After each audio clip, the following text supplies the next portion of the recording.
Olá, eu faço companhia para você a partir de agora no Jornal Boa Notícia desta sexta-feira. Sejam muito bem-vindos. Hoje vamos falar sobre a vacinação de pessoas que ficam com problemas no sistema imunológico pós-Covid-19. Daqui a pouco, uma médica alergista vai tirar as nossas dúvidas a respeito disso. E ainda nesta edição você vai ver que para imunizar o grupo prioritário contra o coronavírus, o Brasil espera receber 354 milhões de doses de vacinas ainda este ano. E tem mais. O estado de Minas Gerais recebeu o título inédito como um dos 10 destinos mais acolhedores do mundo. Daqui a pouco eu mostro os detalhes disso para você. Fica comigo porque o JBN de hoje já está no ar.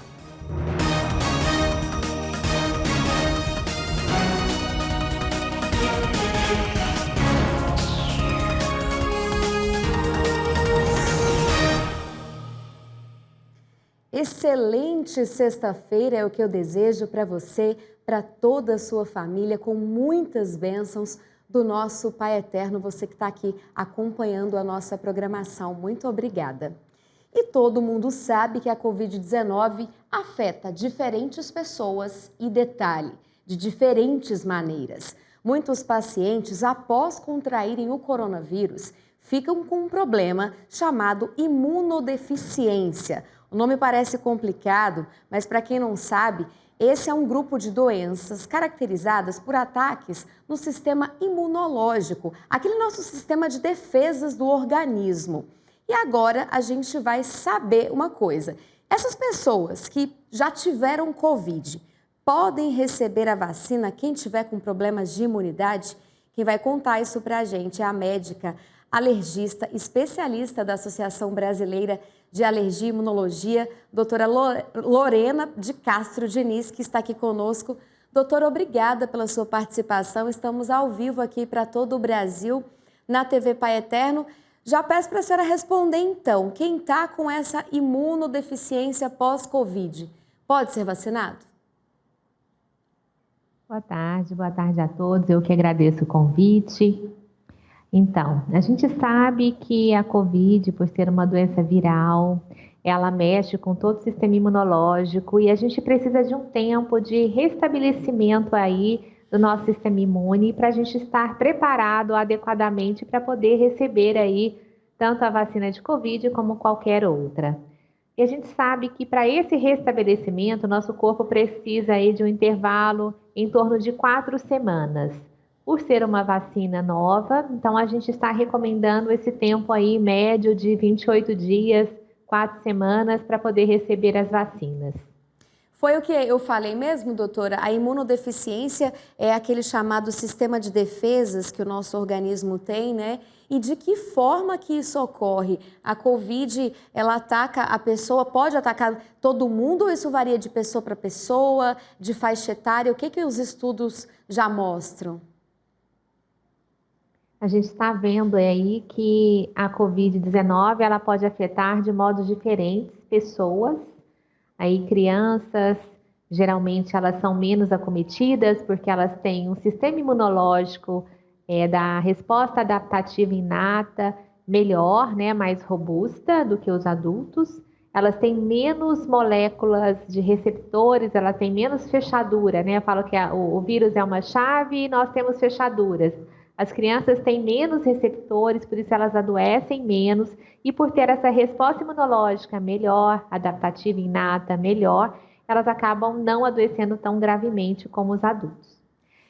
A gente sabe que a população mais idosa, pela própria imunossenescência, que é a queda do sistema imunológico já após os 60 anos, é ruim. E aí elas têm uma maior probabilidade, chance, além de adquirir a doença, de evoluir mais gravemente. E a gente sabe também que tem aí alguma coisa relacionada à genética, que a gente vê que algumas famílias têm adoecido mais gravemente que outras, muito provavelmente por uma relação com algum componente genético que ainda está sendo estudado. É o que eu ia perguntar para a senhora agora. Imunodeficiência, se seria hereditário, né? Isso é passado de geração para geração, ou não? A maneira como a gente vive, o que a gente come, se a gente faz atividade física, o nível de estresse, tudo isso, esses fatores, eles contribuem? Como é que eu posso cuidar do meu sistema de defesas? Bom, existem dois tipos aí de imunodeficiências. As imunodeficiências congênitas, que geralmente elas têm relação com o fator genético aí, hereditário. E a gente tem as imunodeficiências adquiridas por doença, por uso de alguns medicamentos imunossupressores, principalmente aqueles pacientes que fazem tratamento de algum tipo de câncer, os pacientes que a gente chama de oncológicos, os pacientes reumatológicos que possuem alguma doença autoimune, que usam como medicação para tratar e controlar essa doença, imunossupressores, e as imunodeficiências adquiridas por vírus, como o mais conhecido pela população é a imunodeficiência adquirida pelo HIV, né? É a imunodeficiência adquirida, que é a SIDA, né? Que é o famoso HIV. E tem sintomas? Como é que eu identifico que o meu corpo está com problemas? Sim, o nosso sistema imunológico é um sistema teoricamente robusto, capaz de destruir qualquer invasor, seja um vírus, seja uma bactéria, seja um alérgeno, seja um protozoário, seja um verme. Então, nós estamos preparados para isso. Quando a gente começa a adoecer mais frequentemente ou mais gravemente frente a um desses agentes, a gente tem que desconfiar que nosso sistema imunológico eles não está funcionando bem. E aí tem que valer aí uma investigação mais aprofundada para saber em qual modo o nosso sistema imunológico está frágil. A gente tem, eu brinco com meus pacientes assim, é como se fosse a nossa força de defesa aí do país. A gente tem a aeronáutica, a gente tem a marinha, a gente tem o exército, a gente tem a polícia militar, o municipal. E às vezes algumas dessas defesas, uma ou mais de uma delas, estão com algum tipo de defeito. Então a gente às vezes consegue atuar diretamente nessa linhagem que está o problema, aumentando aí a nossa resposta que está deficiente. Então tem como tratar.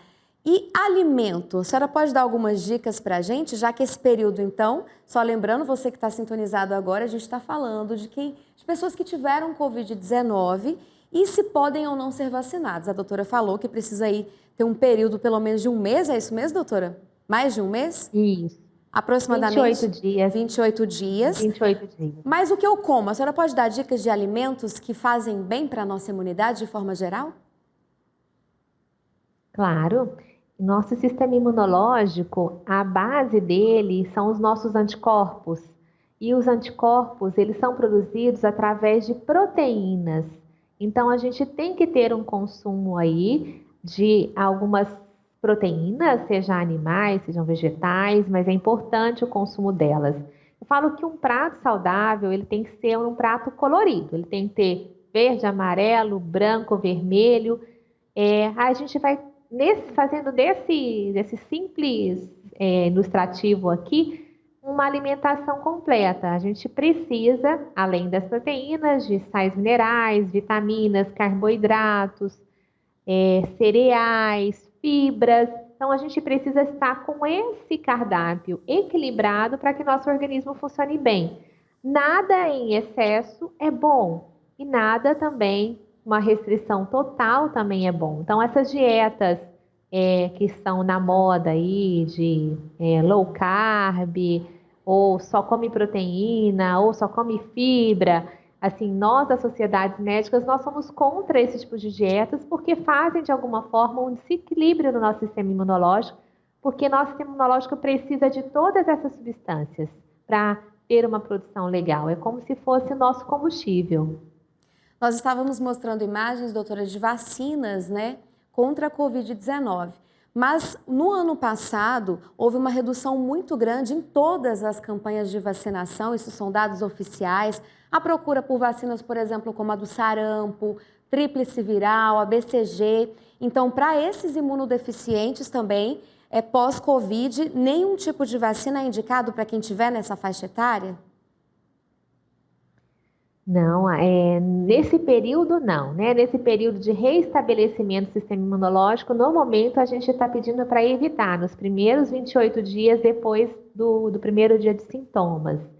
Mas depois Mas desse período, depois, a vacinação é super indicada, né? O paciente, se ele tiver com o seu sistema imune normal, já assim, a gente fala essa média de 28 dias, mas tem pessoas que já vão ter restabelecido seu sistema imunológico em 15 dias.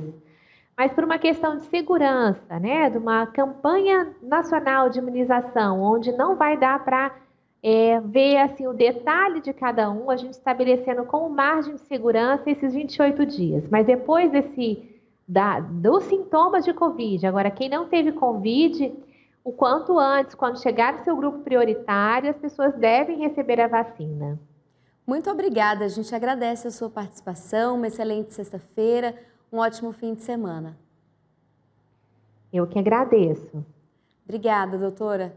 Tá aí, Obrigada. gente. 28 dias após, tem sim que procurar a vacina se estiver disponível, é claro.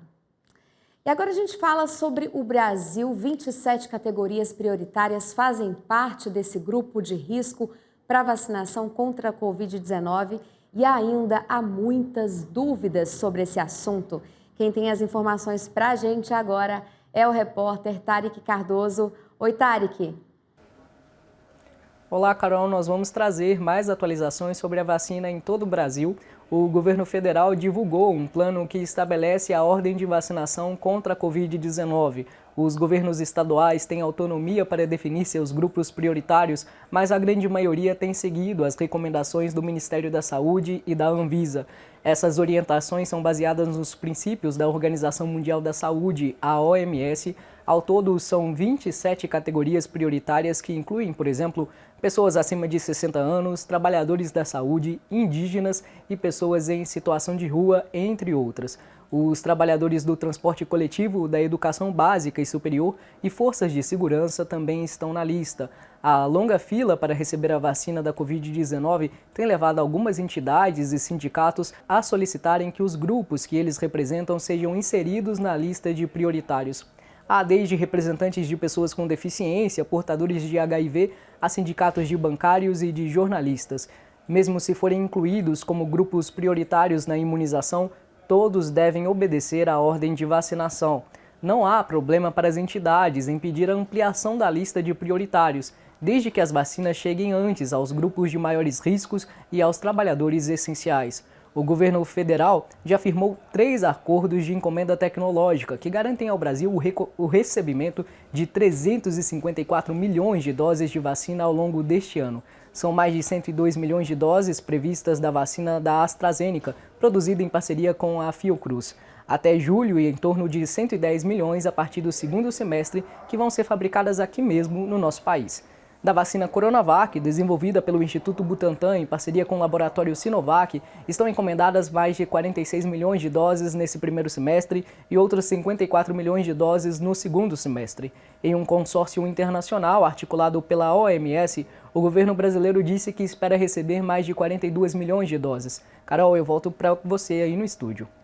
Muito obrigada, Tarek, pelas suas informações. Quanto tempo nós esperamos para dar essas notícias dos últimos dias, né, das últimas semanas. A vacina chegou, está chegando cada vez mais e que venha muito mais para que toda essa pandemia vá embora o mais rápido possível. É isso que a gente pede para o nosso Pai Eterno. E vamos ver agora o que é destaque no noticiário internacional? Acompanha comigo. Na Alemanha, o Departamento de Regulação de Vacinas espera que a União Europeia aprove o imunizante contra a Covid-19 fabricada pela AstraZeneca, sem qualquer restrição de idade. O Comitê de Especialistas em Vacinas da Alemanha disse que a vacina da AstraZeneca deveria ser administrada apenas em pessoas com idade entre 18 e 64 anos. Profissionais de saúde alertam sobre os perigos potenciais de novas variantes do coronavírus. Por isso, estudos já estão sendo desenvolvidos para saber se as pessoas que já tiveram Covid-19 ou foram vacinadas são imunes contra as novas variantes. No Reino Unido, o laboratório americano Novavax anunciou que sua vacina apresentou 89,3% de eficácia em testes contra o novo coronavírus. O resultado ainda está na fase inicial, mas, segundo os estudos, indica que o imunizante funciona também contra uma variante britânica do vírus. Cerca de 15 mil voluntários participaram do estudo. O laboratório já tem acordos com os Estados Unidos, Canadá e Reino Unido, além de negociações abertas com a União Europeia. Enquanto isso, na Grécia e na Áustria, apesar de ainda haver muita desconfiança das vacinas recém-desenvolvidas contra a pandemia do coronavírus, autoridades afirmam que a população está bastante esperançosa com os imunizantes. Muitos países europeus têm enfrentado problemas no fornecimento da vacina, mas gregos e austríacos têm consciência de que o imunizante é a melhor maneira de combater a Covid-19. O JBN vai fazer um intervalo rapidinho e na volta nós vamos falar sobre o estado de Minas Gerais, que recebeu o título de um dos 10 destinos mais acolhedores do mundo. Voltamos já já, eu espero você.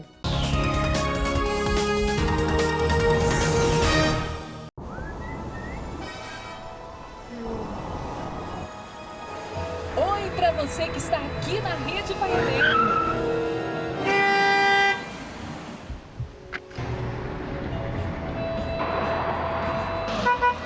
Amigo, sua porta traseira está aberta. Obrigado.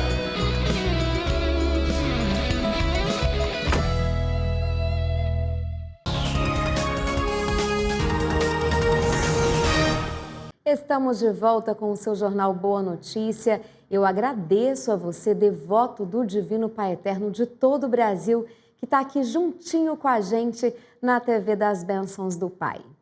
E agora o assunto é de muito orgulho, de muita satisfação. O estado de Minas Gerais recebeu um título inédito, sendo considerado um dos 10 destinos mais acolhedores do mundo, segundo a avaliação de um site de viagens. É a primeira vez que uma região do Brasil é contemplada com esse prêmio, que é realizado uma vez por ano. Vamos ver. O povo mineiro é acolhedor por natureza. E todo esse cuidado foi reconhecido por um prêmio internacional que elegeu Minas Gerais como uma das 10 regiões mais acolhedoras do mundo. A gente fica muito satisfeito, né? É uma lista muito enxutinha, se a gente for pensar nos 10 lugares mais acolhedores do mundo, um deles ser Minas Gerais, o único brasileiro na lista, né? O único destino brasileiro. Então, para a gente é uma felicidade e um orgulho enorme. E principalmente porque reforça uma característica que é muito nossa, que é dessa hospitalidade, né? Da hospitalidade do povo mineiro, da forma de receber, desse acolhimento que é feito. Então, acho que isso demonstra que essa característica nossa, que é tão particular, né? E tão já reconhecida, é também um diferencial para a atividade turística. Minas Gerais é a única região brasileira incluída no ranking. A hospitalidade foi reconhecida por viajantes em avaliações feitas em uma plataforma de viagens após estadia em acomodações no estado. É de fato pautado pela experiência. E aí vem muito da avaliação dos prestadores de serviço, da limpeza, da experiência como um todo que foi naquela estadia. Minas Gerais é reconhecida por sua história, cultura e culinária marcantes, além de suas belezas naturais. Tudo isso foi bem avaliado pelos visitantes. E os cuidados nos locais turísticos durante a pandemia também renderam pontos positivos para o estado. Aqui destacou principalmente, e aí não só para Minas, mas para todos os destinos, foi uma preocupação maior com as questões de limpeza e segurança sanitária. As avaliações em relação à limpeza, ao aspecto de limpeza, né, aos cuidados com a limpeza nos equipamentos, nas hospedagens, teve uma avaliação muito superior a outros anos. Então, para a gente, reforça, inclusive, um trabalho que tem sido feito pelos destinos, pelos empreendedores, de atender aos protocolos, né, às exigências sanitárias que o momento nos pede, e mostrar que essa exigência ela pode ser feita sem necessariamente ser ríspido, né? Dentro da categoria de turismo cultural, o turismo religioso também é um dos grandes destaques de Minas Gerais, com igrejas que são consideradas patrimônios da humanidade. A gente tem Congonhas ali como um patrimônio da humanidade, né, um berço também do turismo religioso. Tem o Jubileu de Bom Jesus no Matozinhos, todo mês de setembro, né, movimenta bastante a cidade, bastante aquela comunidade em torno. A gente tem o santuário, né, de Nossa Senhora da Piedade em Caeté, que é um dos principais pontos de atração turística também. Para este ano, a Secretaria de Estado de Cultura e Turismo pretende impulsionar Minas Gerais para o mundo.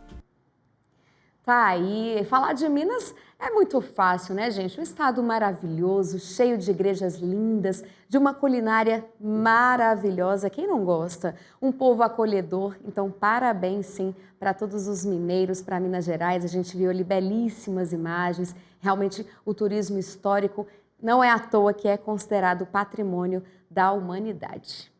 Agora vamos falar de aposentadoria, o sonho ainda de milhões de brasileiros.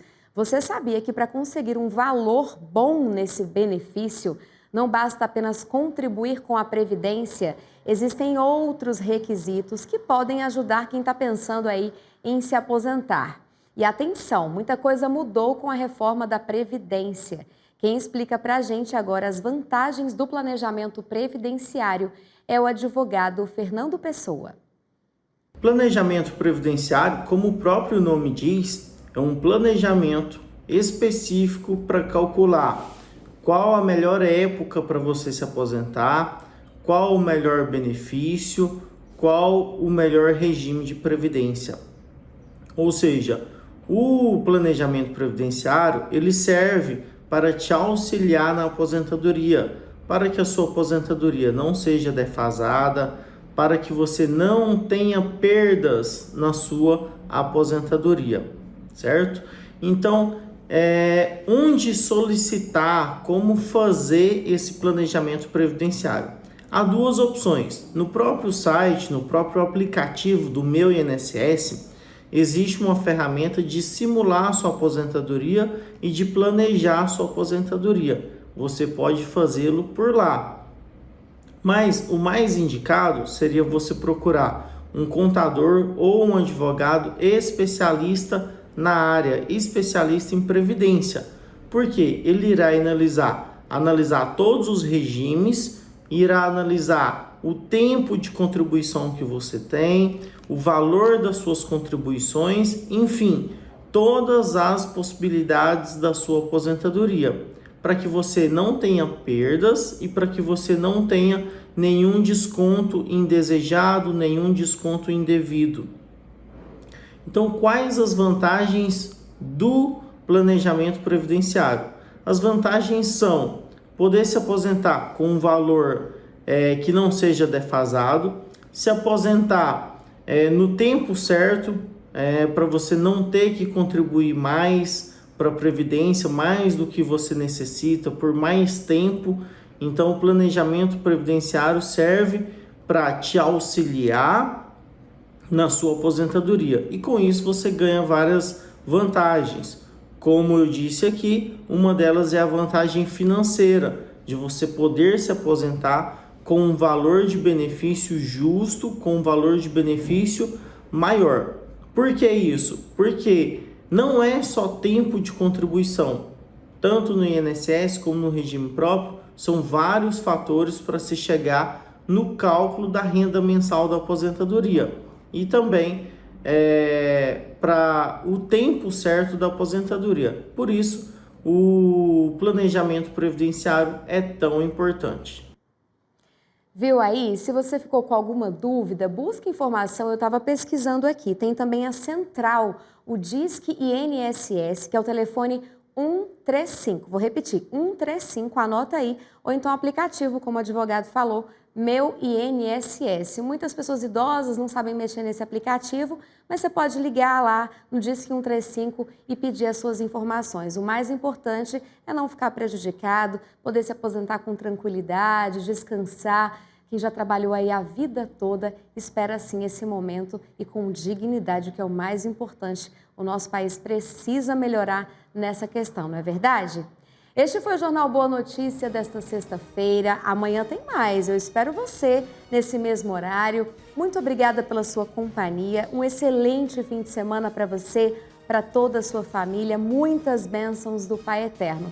Para acessar mais da nossa programação, nossos portais paieterno.com, tem também Facebook, YouTube, Instagram, @TV Pai Eterno, tá tudo lá para você acompanhar alguma reportagem, sugerir assuntos, tá bom? Fica com Deus, se cuida, tchau!